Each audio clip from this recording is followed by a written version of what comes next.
Welcome again to another episode of Leading from Alignment. Put down that spatula, quit scrambling those eggs, pull to the side of the road, get your staff's attention. It is time to talk to John Opolewski. Good morning, John. Oh boy, what an introduction, Jim. Good morning to you as well. So excited to be with you today on Pod 128. And the title of the pod is A Playbook That Moves Your Organization Toward Its Vision. Yeah, long title. But in the previous episode 127, Jim, we explored why churches and even businesses need to start casting vision again. You know, we stated that vision is about destination. We talked about why it matters. You know, without vision, I think people scatter. Vision gives your organization, it's like organizational glue, I think, in a way. You know, it creates energy and momentum, and it helps you as a leader make better decisions. And so creating and casting a compelling vision, super important. But without, a compelling vision, without an easy to follow playbook, I think can create frustration. Yes. And so today, what I'd like us to do and kind of wrap about together, Jim, is a simple approach to creating a winning playbook for the organization you lead. Yeah. So my pastor in Arizona, when I got discipled in the 80s, he would say that inspiration without some clear application brings clear frustration. Yeah. You have your choice. Inspiration, you will either apply it through systems, and let's say we're going to play football. You're on offense. Well, what does that mean? We need plays to run. Right. We need to understand who has what job. Right on. So tell us a little bit more about that. I know that Converge talks about, formations, like a football analogy. Right. So tell us a little bit about Converge and maybe as a good example, how do we run plays to help others understand them? Yeah. And I would just say this, that before I jump into that every church and business has a playbook, but not every church or business knows what that playbook is. They're all running plays, right? But they may not be coherent. They may not be strategic. They may not move the ball down the field. So for Converge Coaching, we look at a playbook at two levels: formations and plays. And if you're a football guy, you understand that, that there are formations and that there are several plays you can run out of every formation. One of the reasons I love football is just love the strategy of it. So we have three formations at Converge Coaching. I'll try to do this as simply as I can. Formation one is one-to-one, one-on-one with leaders. And the plays we run out of that first formation are mentoring and coaching. Very simple.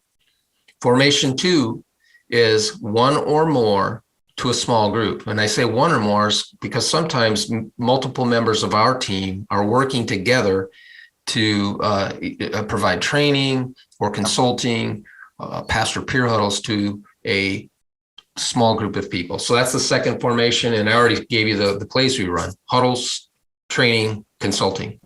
And then formation three is one or more of us to a large group. And that's where our podcasting, this podcast, is a play that we run. Blogging and book writing, those are other plays that we run on the formation. So it's a very simple playbook, easy to follow, easy to understand. But let me say this, is that our playbook isn't etched in stone. It's going to morph. It has morphed over time as our organization has grown and moved toward this incredible vision that God has given us to influence 25,000 leaders by the end of 2025. Yeah. And so the playbook isn't etched in stone. It can move.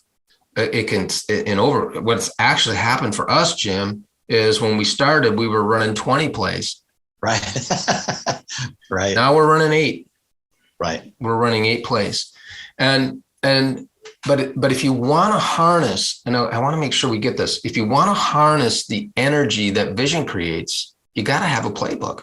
Right. Identify what it is, throw it out if it stinks, and devise a new one. Or maybe you've got a decent playbook and it just needs some tweaking.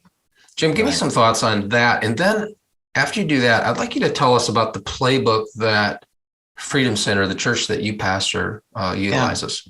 I think back to that opening statement about, from Pastor Barnett, that a great speaker will inspire people. And now they want to get engaged. They want to get involved. They want to, do more than just put a check in an offering. They want to show up with their family and deliver the food. They want to, be mentored, discipled in various ministries. So I think the greatest of pulpit ministry without this step causes the greatest of frustration to those in the congregation.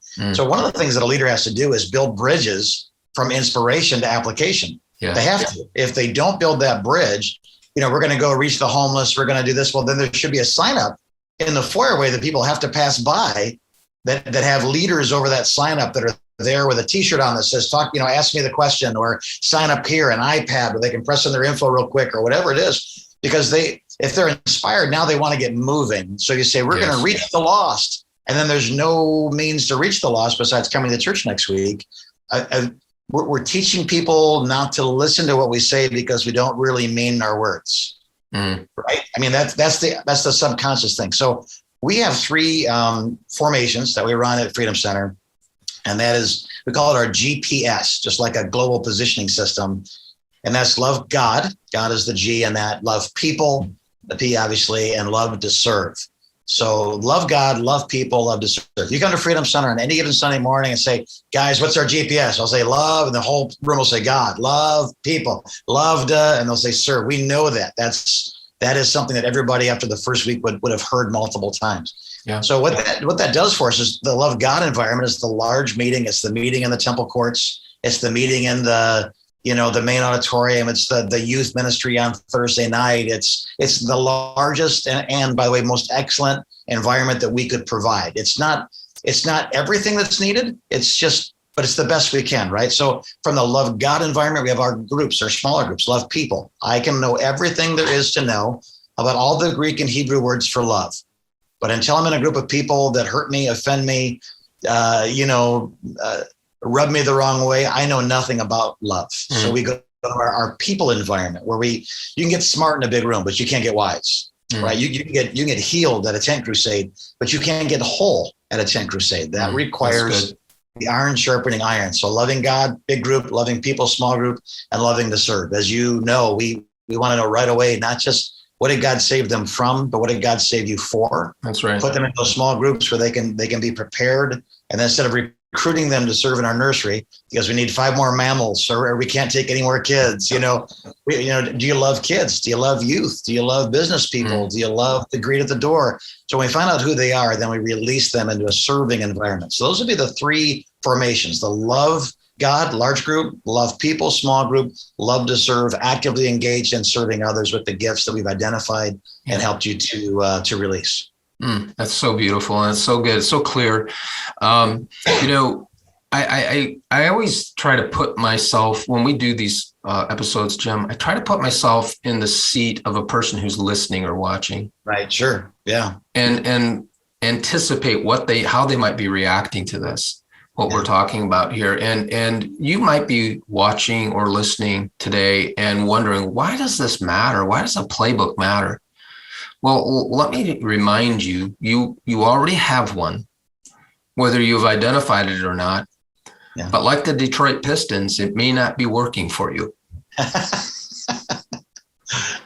And you may need a fresh set of eyes on your organization when it comes to developing a winning playbook. Jim, one of our clients, just a wonderful young pastor here in Michigan.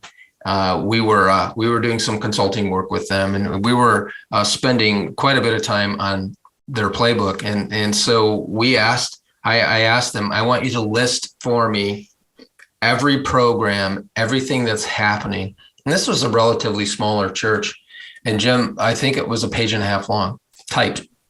Wow. And I looked at the pastor and I said, how are you surviving? I don't know how you're making it. Yeah. And by the time we were done, they had 3 formations. I loved it. I was so pumped up, man. They had 3 formations. Yeah. And they were running like 2 or 3 plays out of each of those. They were down from 50 things to about 7. Right. They had a road. See, this this is a roadmap, right? This playbook is a roadmap. And now for them, they have a clear line to follow. It's all about execution for them now. Yeah. And so you may need a fresh set of eyes on your organization when it comes to the playbook. And we can help you do that. If you want our help, we can help you identify that, develop it, deploy it. Listen, because we want you to have less wasted motion. Yes. As you lead. There's only a finite amount of energy that you have, a finite amount of time that you have. I've noticed watching football games that as the game gets near the end, that all of the players are tired. Yeah. And, they can't play forever.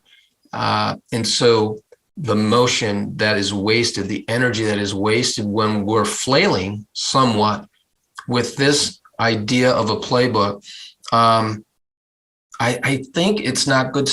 I want to say this the right way, Jim. I don't think it's good stewardship. Yeah. Yeah.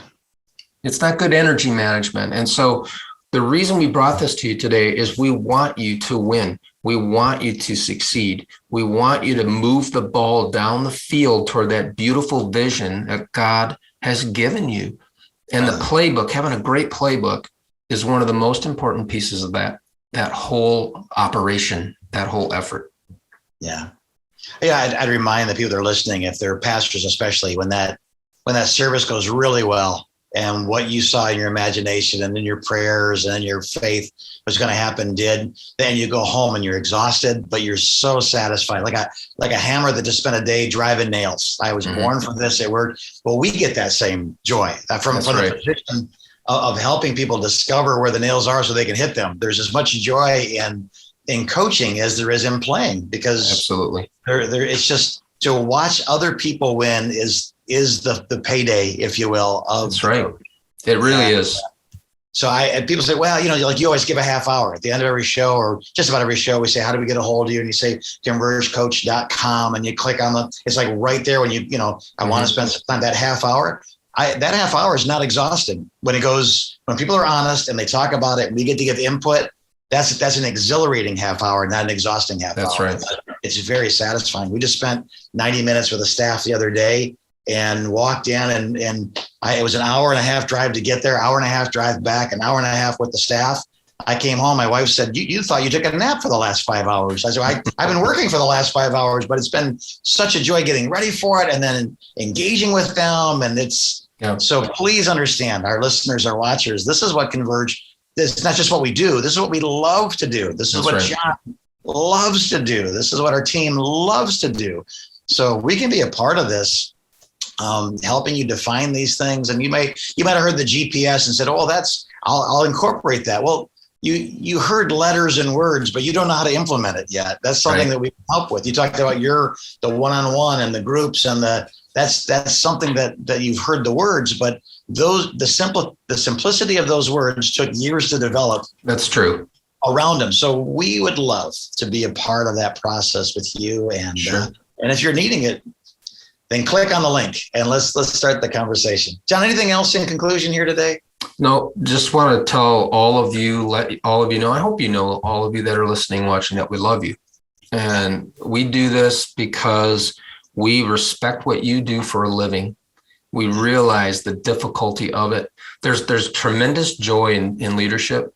And I don't ever want us to forget that it's an honor and it's a privilege to lead, but there is a weight, there is a stress that comes with leadership. And we want to just journey alongside of you to help you with that. And so we hope that you hear that from our hearts today, and that's always the theme or the message that you hear from us, that we're here for you and that we care about you. Right on. Yeah, that is absolutely true.